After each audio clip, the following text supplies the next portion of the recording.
In this video, I will show you how to animate characters like Iman, Gadzhi, all using Aftereffects and a pinch of Illustrator. We are going to recreate this animation from one of his latest videos. So let's get right into it. So first of all, we'll need a vector PNG of an image similar to this man over here. So for that, we will go to freepik.com and search for a man in suit. Make sure to select vectors here and click on search. We'll need to edit the image a little bit, right? Because it won't be exact whatever we get. So for that, we'll come here and select the file type as Illustrator file, this AI. Then we'll get some files. You can select any one of these and edit it according to our needs. So I think this one will work good for our purpose. So let's just download this one. Click on here, free download, and make sure to select the Illustrator file and press save. Once it is downloaded, you will need to open the file, and in Illustrator you just navigate through the files, and out of these three, this one looks good to us, so we'll use this person, and we'll need to hide all the other things. So if you just come here on the layers tab, you will see all the things that can be hidden. So we don't need the text, we don't need the background as well, so we can remove that. And in the objects, if you just open up the layers, there will be different people. So this one we need, this one we don't need, this one we don't need, this we don't need. So you just hide up the things that is not needed, right? And now we're left with this guy. So for this, we don't need this thing, so we'll just open up the layer here and see which things we can remove. I think this is not needed, so we can remove this. And this is the main body, so we don't need the facial structure, so we'll open the head here and just hide up the things that we don't need. So this we need.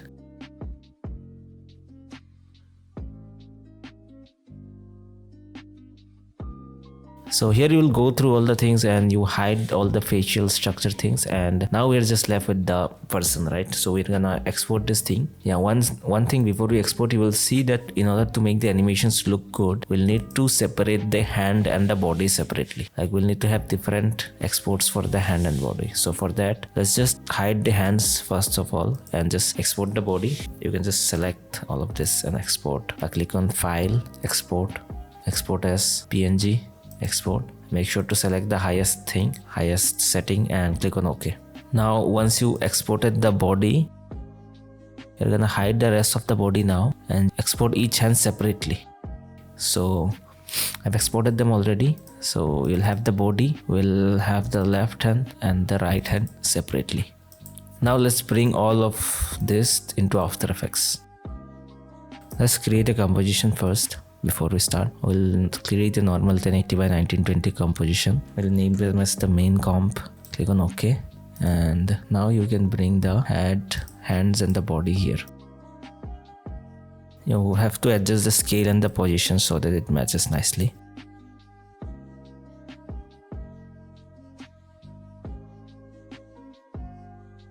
This is our right hand. Since the scale of the body is 67, is it 67? Let's turn it down to 65. Since the scale of the body is 65, we need to scale the right and the left hand accordingly. So let's just scale them down to 65 as well. Then we can just move them around and place them properly.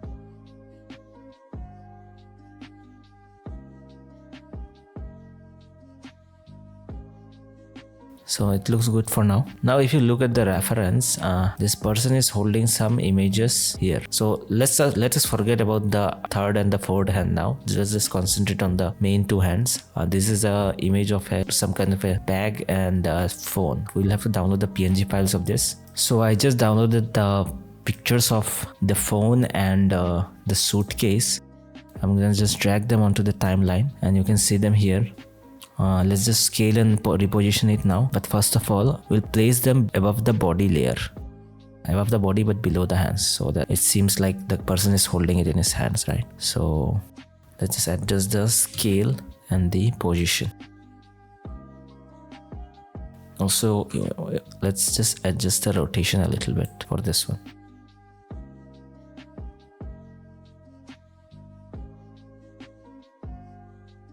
Let's place it below the hand like this, and same for the suitcase. Just gonna scale it down, position it properly, We don't need to mess with the rotation, seems fine. Yeah, you just place it like this. Now before we start the animation, the background is looking pretty dull, so I'll just add the background for now, this background. So you can see that the background has a gradient kind of a thing that is a darker blue and it slightly fades into a lighter blue. So for that, let's just first add a solid layer. Just right click, new solid, it will bring a solid layer. You place it below everything here in the effects and presets. You just search for a gradient ramp, and you can just add it here on the solid layer. It will create this kind of a gradient, but we need to change the direction of the gradient to from the right to the left. So just take the end points and the starting points like this. Yeah, and we'll just change the color here. So the starting color will be a darker blue, darker tone of a blue, and something like this.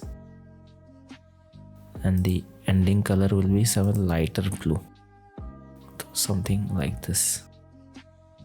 And let's just change the name of this to background.bg. I like to change the name of every layer so that it's easier to navigate through them once the composition is full of layers and stuff.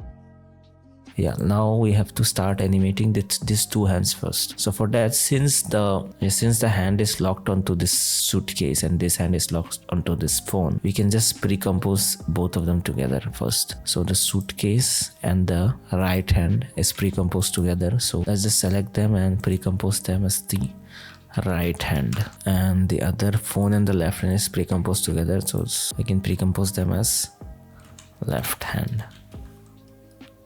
Now in order to animate, let's just look at the reference first. So if you look at the reference, the front two hands are not moving that much in the beginning. There is a slight movement here, and towards the end a huge movement like this. So for that, let's just select the right hand first and come here. You'll see the puppet tool. This is the puppet tool. We'll just select this and add some points on the right hand. So the first point will be here on the shoulders, the second will be around the elbow, and the third can be around the wrist. I'll just add another point here between the elbow and the wrist to have some support. After you put up these points, you just click on U on the keyboard, you will see the keyframes. So now you just have to go a few frames forward and move the points slightly to see the animation like this. You can just go ahead and move the points according to what you feel is good. You might need to play with them a little bit.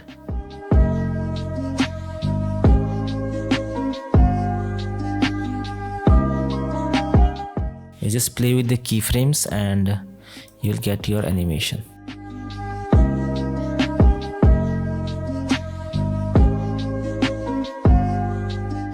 Yeah, there is a too much curve around here, so I'll just add another pin to support this curve.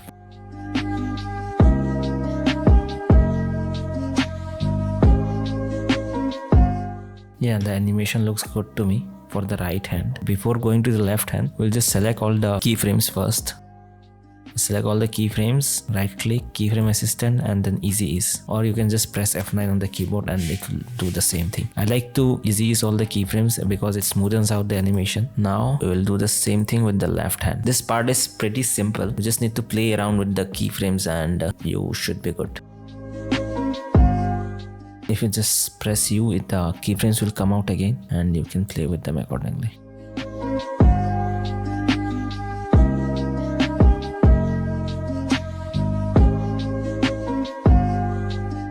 Yeah, after you're done animating, we'll do the same thing again here. We'll select all the keyframes and press F9 to easy ease them. Now our hand animations are pretty much done. If you just look at the reference, you'll see that this hand and this hand is also doing it slightly. They're going out a little bit as well. So in order to recreate that, we need to play with the rotation keyframes. So let's just select the right hand first and press R on the keyboard so the rotation thing comes up here. Now before we do the rotation, we will need to select this anchor point, right? First of all, make sure the layer is selected. You can see this anchor tool. So we need to move the anchor tool to the shoulder so that it's moving through the support of the shoulder, right? So let's just select this tool, the pen behind tool from here, and move this anchor point to the shoulder around here. And in order to rotate it, you can just start a keyframe for the rotation and a few frames forward. You can just change the rotation value. Now we can just select the keyframe and press F9 for the easy ease thing. We can do the same thing with the left hand as well.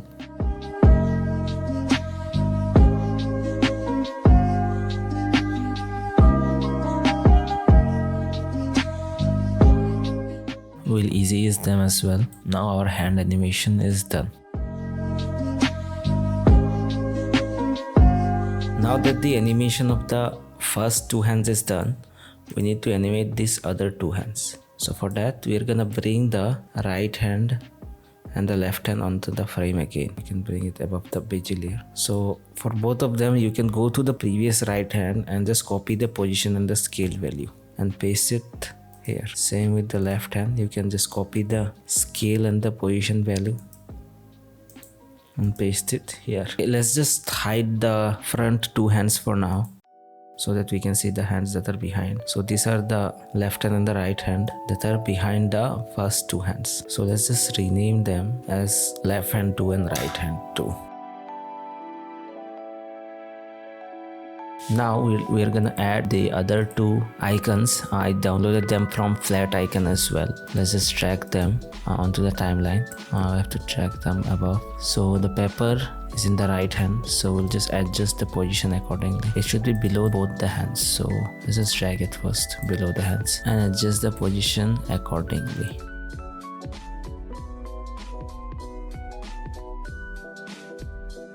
Same with the paper icon.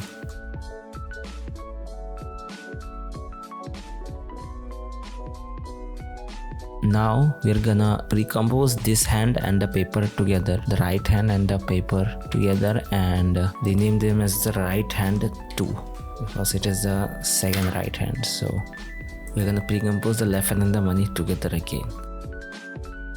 Now if you look at the reference, we don't need to use the puppet tool in these two hands. We can just use the rotation keyframes here and we should be good. So let's do that for now. We select the left hand first and open up the rotation thing. First of all, let's just select this tool, pen behind tool, and take the anchor point to the shoulder for the left hand. To animate it, let's just start a keyframe here and go a few frames forward.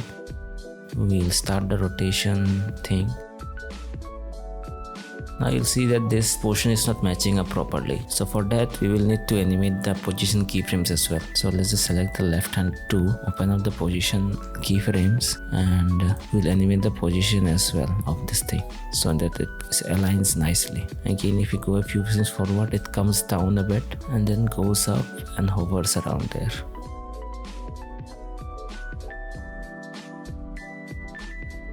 Here you can move the rotation a bit more like this, and the position also a bit towards the end. So if you look at the animation, it should be like this. So the animation is done. Now we'll select all the keyframes and press F9 on the keyboard to easy ease them. Now we'll select the right hand, the hand that is behind, and open up the rotation and the position tab. We'll select these keyframes. We'll go a few frames forward. We need to first move this anchor point here. Okay, before moving the anchor point, delete the keyframes or else it does some weird stuff. Now move the anchor point and start the keyframes here. Go a few frames forward and change the rotation value and the position value as well a bit. Okay, this seems good. Now we'll bring it down a bit and end it here. And in the beginning, we can just rotate it behind like this and place the position like this. Now if you just select all the keyframes and press F9, we should be good. The left hand that is behind is moving a bit too much, so I'll just delete the last keyframe and move this keyframe to the end. Oh, it should be good. So now that all the elements of this man animation is done, this guy's animation is done. Oh, okay, we need to animate the legs as well. So now the last thing is the legs. So we'll use the puppet tool for this. We'll select the puppet tool. We'll place some keyframes here, here, here, here, here, here. We need some points in the joints and maybe some supporting keyframes here, here, here, and here. Now just press U and you will see all the keyframes. Yeah, just select the keyframes, drag them out a bit, because the animation doesn't start early, right? It starts quite at the end, so we're gonna do that at the end. So just drag it around here somewhere, and once the hands are all up, we can animate the legs now. So if you just press this thing like this, like this, the animation doesn't need to be exact, just make sure that it looks pleasant to the eyes.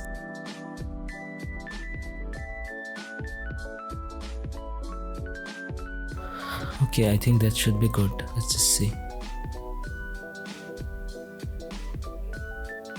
Looks good to me. I'll just select the keyframes, press F9, and the animation should be done for the legs as well. Let's look at the footage. The head is also moving a little bit here, so we can animate the head as well. The head is also a part of the body, so we'll just select the puppet tool and add some more pins on the head like this. So if you just press U, the keyframes will come up and we'll go a few frames forward. Just tilt the head a little bit and go a few frames forward again. Tilt it a bit more, and towards the end we can tilt it slightly. Now we'll just select these keyframes and easy ease them as well. Yeah, the animation of the man looks pretty done now. Now that the animation of the man is done, let us just select everything that belongs to the man and pre-compose them on a single layer. Pre-compose and just named it as a man. Okay, so that the composition looks clean, because we're gonna add a lot of stuff in here as well. Now we need to create the environment. I mean everything that's here in the back and the floor and stuff. So let's just hide the person for now. So for the floor, let us just create a rectangle shape that is big, something like this. Now we can add a gradient ramp to this as well. So here, if you see, there is darker blue on the far end and the lighter blue towards the character. So we're gonna do that. Let's just place the starting and the ending point properly first. Change the starting color shade to something darker blue, and the end color to a lighter blue. Now you'll see that there is a grid here as well. So for the grid, we'll select another solid, the color doesn't matter here, and apply a grid effect to it. You can change this values, the corner values, to adjust the style of the grid. I think this looks good. Now let's just change this layer name to ground, so that we know it is the ground, and turn it into a 3D layer. We need to turn this grid as well into a 3D layer. Let's rename this as grid. Now we need to transform both of these into the floor. So for that, let's create a null object, and we will name this null object as the ground control. By the way, I learned this technique that I'm gonna show you from this YouTube video of Brandon. His YouTube channel goes by the name of Validation. So we created this null. Now we need to link both the ground and the grid to this null. So we're gonna select both the ground and grid and take this pick whip tool and parent it to the ground control. Make sure to select the pick whip of the parent and link, not the track mat. Now if we just go to ground control and open this up, okay, we need to enable the 3D layer for the null as well. So if you open this up, you will see this orientation. We will change this value to 280. This will give us a good ground plane to work on. Now you can just play with the Y value to have the position properly. You will see that the grid is not covering everything. So for that, we will add a motion tile effect to the grid layer here and increase the output width and the output height. You can also adjust the corner values so that they look like proper squares. Now if you look at the reference, you will see that the grid is fading out the further it is from the camera. In order to recreate this, you will have to but before that the grid values, they look too thick for me, so we'll adjust the border size, maybe make it 2 or 3. Yeah, much better. Now in order to create that depth of field effect, we are gonna duplicate this ground layer and rename it as grid mask. Now we'll add a Gaussian blur to this grid mask, increase the size a bit and track match the grid to this grid mask.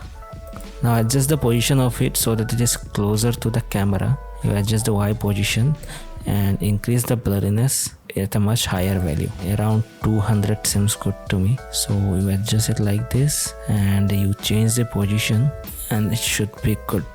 Okay, so now that the environment is created, we can bring our man here on the environment. Let us turn him into a 3D layer as well and adjust his position onto the scene. So let's bring him above, bring him in front, decrease his scale.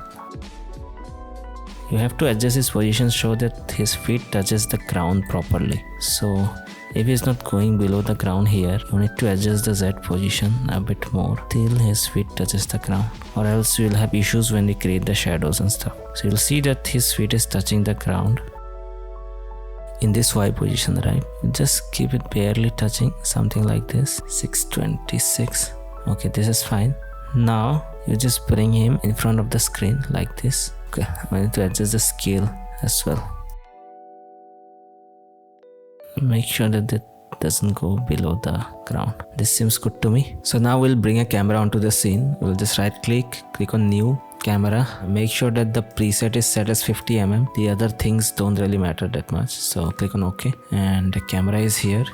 I will just open the position and we'll move around the camera to see if the person is sticking onto the ground or not. Yeah, he's sticking properly. This much is fine. Now we need to create these shadows that are here. First of all, let us create this shadow.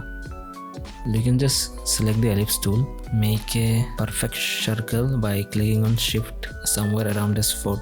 Just move it around like this, turn it into a 3D layer, and first of all change the orientation of this to 280 as well, so that the orientation of the ground and the shadow are the same. Now we'll need to adjust the position, something like this. We need to bring the shadow here and place it right under his feet using the position.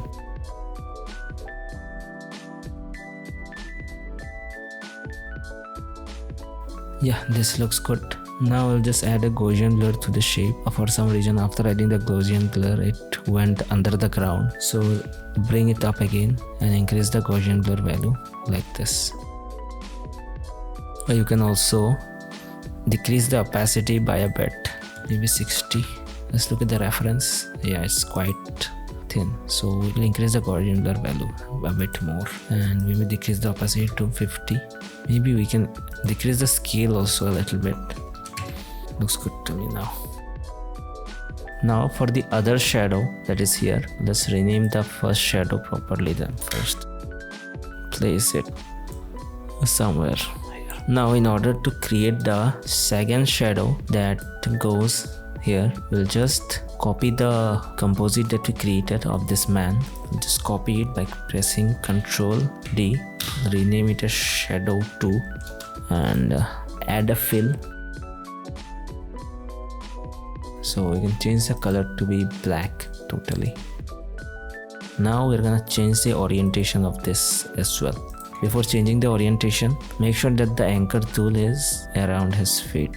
Now you can change the orientation to 280 and it will just become flat with the ground, and you can change the rotation a bit as well towards the left. You can change the Z rotation a little bit so that it gives this tilted look, and maybe you can increase the Y scale to make the shadow look a bit longer. So you have to first uncheck this thing behind the scale and just increase the Y value to make it look a bit longer. Now you'll see that this part of the shadow is coming out a little bit. So for that, we'll just select the pen tool and mask this part off. It did the opposite thing, so you just have to go to masks and select the inverted. You'll see that it is faded out here. For that, we'll use the pen tool and make another mask somewhere around here. and make sure to change the second mask to subtract. And for the second mask, you can just increase the mask feather like this so that it fades out properly. And you can adjust the mask expansion as well. You just adjust the mask, the expansion a bit, maybe decrease the expansion and increase the feather. Yeah, now it looks pretty similar. And the last thing is we can decrease the opacity of this shadow to maybe 70% or a little bit below that, 60. Okay, we need to adjust the mask a bit more for the second shadow. It's not covering up everything properly, so we need to increase the mask here. Let's just look at the camera, if everything is good or not. Yeah, everything is sticking to the ground. So now the last thing is to add these three elements in the background and animate the camera, of course. So let's just add these three things first. So the first one has a dumbbell, second one has some vegetables or something, the third one has a meditation thing. And let's just hide everything on the foreground first. Let's just hide the man, the shadows and all. This is just like a rounded rectangular shape, right? So you can just select the rounded rectangular tool from here and add the shape, something like this. Okay, let's just create all the three shapes first of all. You can just duplicate the first shape and adjust the position of the second and the third shapes. Now let us just add some gradient ramps to all of them. Let's make sure that the starting and the ending position is okay. If you look at the footage, it starts with a lighter color and then the color in below blends with the background quite a bit. So we can do that. Starting color can be some light shade of blue and the ending color can be, we can choose the end color to be something from here. We'll add another gradient ramp to the second shape and do the same thing.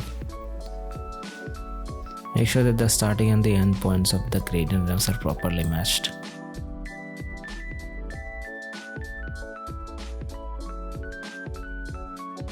Now we need to add the icons. I already downloaded some icons, so I'll just add them.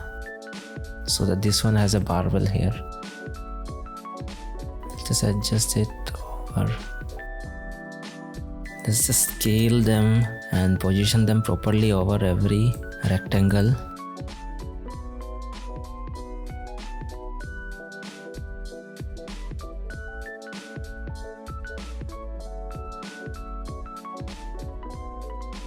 So after you have placed everything in the respective rectangle, we are gonna pre-compose the element with the rectangle first. This two will go in the same pre-compose, the meditation and the shade 3 layer. Let's just rename this rectangle 3. These two will go into the same layer. And these two will go into the same layer, the rectangle. Okay, now that they are into the same layers, we're gonna enable the 3D layer for each of them, and we'll enable our man as well. We'll enable everything, and we can see that this is behind our. Now that this is done, we need to animate everything, right? So yeah, let's just make this background as a 3D layer as well, because this is zooming into the background as well, right? So let's just make the background as a 3D layer. Now the last thing to do, where is our camera gone? Okay, here is our camera. Let's just place the camera at the top. Now the last thing to do is to animate the camera. So let's see how the animation goes here. It is a mid shot of the guy along with the background, and then it slowly reveals around here, like 3/4 of the way. Now we'll open the position thing and we'll start the keyframe here. Let's just zoom this thing in. Increase the Z position like this, and the Y position as well. We need to do it around here, right? Now I think we need to change the orientation as well. So let's just open up the camera here and change the orientation. Have a keyframe for that as well. Orientation as something like this, and maybe change the position accordingly. Yeah, we'll start from somewhere here, and then at the towards the end, around here we will go to our default. We will just drag it out.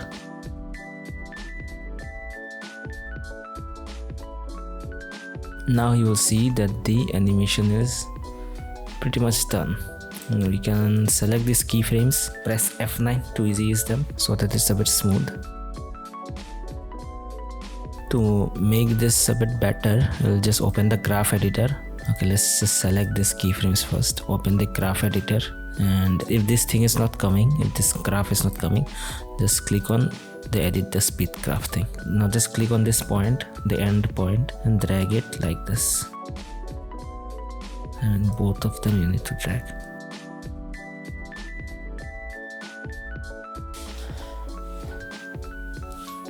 Maybe the graph was dragged a bit too much, so you might need to adjust it as well. You can just play with the graphs to have the animation how you want.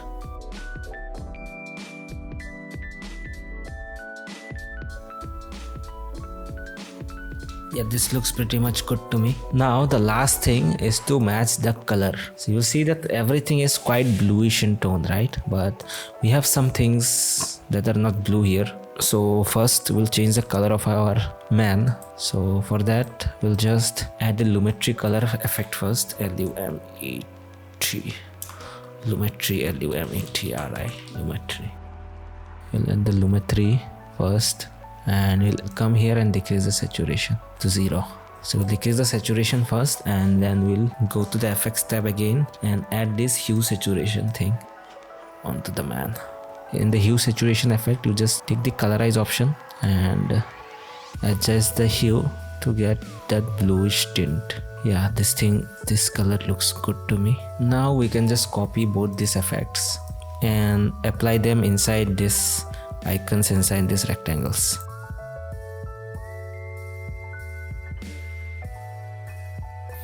But this thing looks a bit too dull. Maybe you can increase this thing, the colorize saturation thing a bit, to have a bit of color. Now it's pretty much done. Yeah, it's almost done. The last thing would be this drop shadow kind of a thing appearing here, right? And along these things as well. So for that, I'll just add some drop shadow behind everything. Distance, to decrease the distance, increase the softness, and the opacity seems good. We'll just copy the drop shadow and you adjust the thing accordingly. You place the drop shadow inside all these layers as well. And we are done. So this is your final animation, which looks pretty much similar to the reference, right?